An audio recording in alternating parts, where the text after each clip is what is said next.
Let me recognize the problem so it can be solved.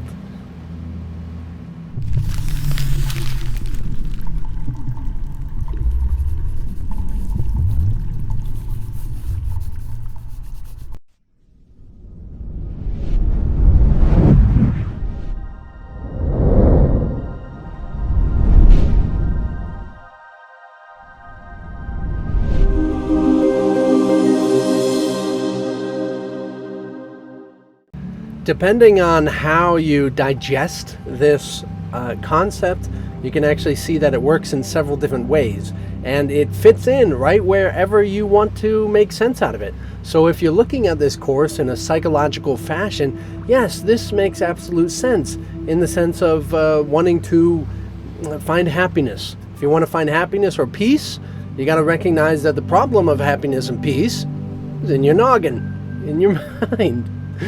So we actually want to recognize if you are not at happiness, if you are not at peace, then you are not recognizing where the problem is. And the whole clump sum of essentially what it's talking about, how it has so many different ideas of what problems are. You have this problem, that problem, some problems that pop up when other problems go away, and more problems, and every problem, and everything's a problem, everywhere a problem, here a problem, there a problem, everywhere a problem.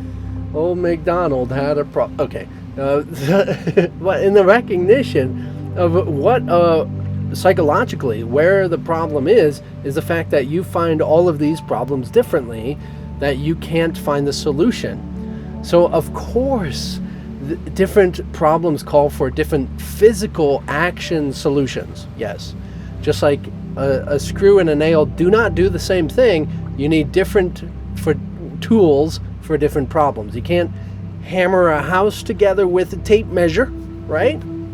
That would cause more problems than it would solve. So it's not about physical content. This is not actually about physical reality at all.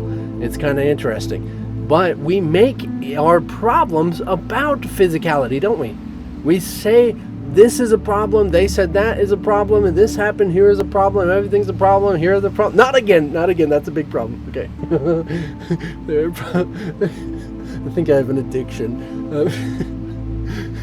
So we want to recognize where this addiction or this problem resides. And so we are finding and discovering simply by recognizing it, simply just by recognizing where my problem keeping me from peace, keeping me from happiness is.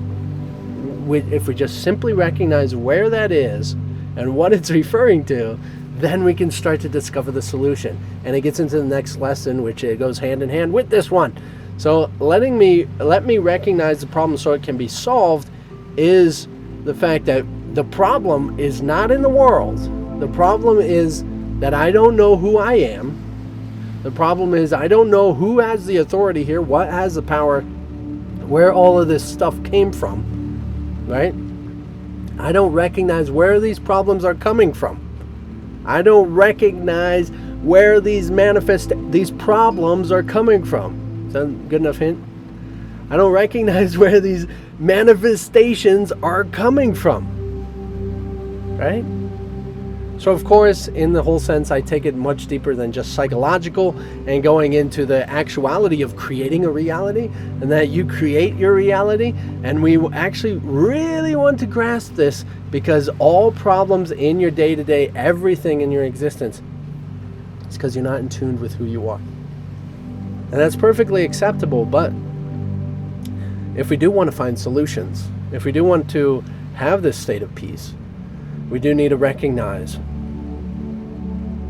where all of our justifications and excuses to not have peace, where they come from, where they manifest from.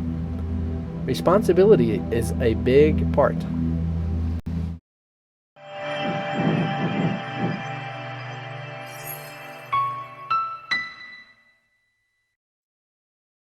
So yes, as far as using this psychologically, that's very helpful, yes.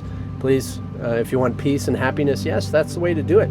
But if we want to recognize the true state of our reality and what we actually are, it is almost essentially crucial that we do clump up all of our problems and recognize that we can actually find the one solution to it all. But we need to recognize what is that one problem? What is that one problem? Where is it? And what is it? What is that one problem? It does mention this obsession with separation.